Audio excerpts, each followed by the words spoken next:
ফের পাকিস্তানকে কড়া বার্তা দিলেন প্রধানমন্ত্রী নরেন্দ্র মোদী। সমঝে চলার বার্তা দিলেন তিনি। কাশ্মীরের রেল এনে জবাব দিলেন পাকিস্তানকে।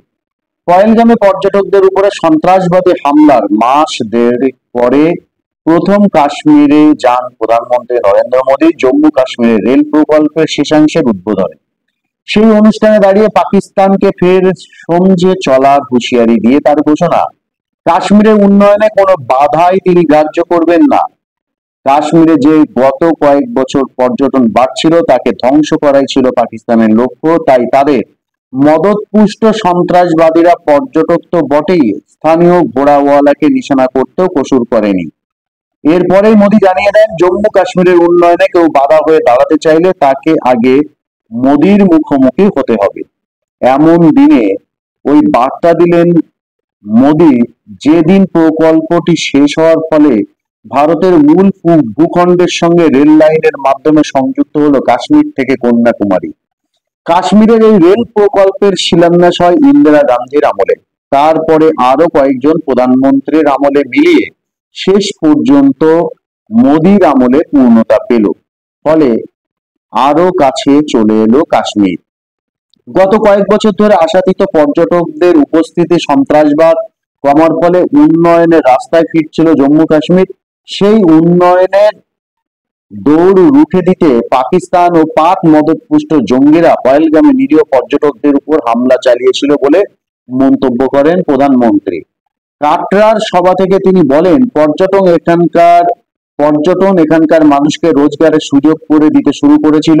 মানুষের সঙ্গে মানুষের যোগাযোগ বাড়ছিল, তাই মানবতা বিরোধী, গরিব বিরোধী, পর্যটন বিরোধী পাকিস্তান এদেশে সাম্প্রদায়িক উস্কানি ছড়াতে পহেলগামে হামলা চালিয়েছিল।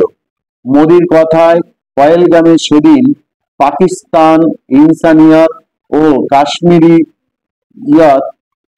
এর উপর হামলা চালায়। ওদের লক্ষ্য ছিল গরিব কাশ্মীরবাসী, ঘোড়াওয়ালা, দোকানদার সকলের ভাত মারা। সন্ত্রাসবাদীদের হাতে মৃত শহীদ আদিলত সেখানে রোজগারের আশায় গিয়েছিল। পাকিস্তানের লক্ষ্য ছিল এদের সবাইকে শেষ করে দেওয়া, যাতে দেশে সাম্প্রদায়িক অশান্তি তৈরি হয়। পাকিস্তানের সেই উদ্দেশ্য যে সফল হয়নি তা ক্ষীর ভবানী উৎসবে আসা দর্শনার্থীদের ভিড়ই বুঝিয়ে দিয়েছে। পহেলগাম কাণ্ডের জন্য সাময়িক পর্যটনে ভাটা পড়লেও আজ থেকে সরাসরি ট্রেন যোগাযোগ চালু হয়, নতুন করে পর্যটক বৃদ্ধির আশা দেখছে ভূস্বর্গ। প্রধানমন্ত্রীর কথায়, আমি আশা করব এই চেনাব অর্থাৎ চন্দ্রভাগা সেতু কাশ্মীরের পর্যটন ও অর্থনীতিকে সুদৃঢ় করতে সাহায্য করবে। বিশ্বের সবচেয়ে উঁচু আর্চ আকৃতির সেতু হলো চেনাব সেতু। লোকে টাওয়ার দেখতে বিদেশে যায়, এরপর থেকে লোকে চেনাব সেতু দেখতে কাশ্মীরে আসবে। লোকে এই সেতুর সামনে দাঁড়িয়ে নিজস্ব নেবে। এর ফলে সামগ্রিকভাবে এলাকায় আর্থিক গতিবিধি বাড়বে বলে আশা করছেন মোদী। তার মতে, ওই রেল প্রকল্প ব্যবসায়ীদের কাছে বড় সুযোগ হয়ে দাঁড়াতে চলেছে। এর ফলে কাশ্মীরে পণ্য আরো কম সময়ে দেশের অন্য প্রান্তে পৌঁছাতে পারবে। সীমান্তবর্তী রাজ্যে দাঁড়িয়ে প্রতিবেশী দেশকে লক্ষ্য করে প্রধানমন্ত্রী স্পষ্ট জানিয়ে দেন যে পহেলগামের জন্য জম্মু কাশ্মীরের উন্নয়ন বাধাপ্রাপ্ত হবে না। কাশ্মীরের জন্য প্রায় 46,000 কোটি টাকার নতুন প্রকল্পের শিলান্যাস ও কিছু প্রকল্পের উদ্বোধন করেন প্রধানমন্ত্রী। আগামী দিনেও কাশ্মীরের ধারাবাহিক উন্নয়নের প্রতিশ্রুতি দিয়ে মোদী বলেন, কোনো কারণেই উন্নয়নমূলক কাজ স্তব্ধ হবে না। যদি বাধা আসে তাহলে সেই বাধাকে আগে নরেন্দ্র মোদীর মুখোমুখি হতে হবে।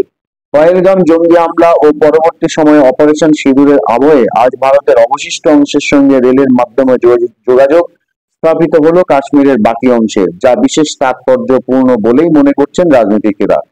তাদের মতে, ট্রেন যোগাযোগ বাড়লে ব্যবসা বাড়বে, তেমনই বাড়বে পারস্পরিক যোগাযোগ। এতে কাশ্মীর ও দেশের বাকি অংশের মধ্যে যে বিচ্ছিন্নতা বোধ, যে আস্থার ঘাটতি রয়েছে তা অনেকটাই দূর হবে। তো আপনাদের মতামত কি এ বিষয়ে অবশ্যই জানাবেন কমেন্টস করে।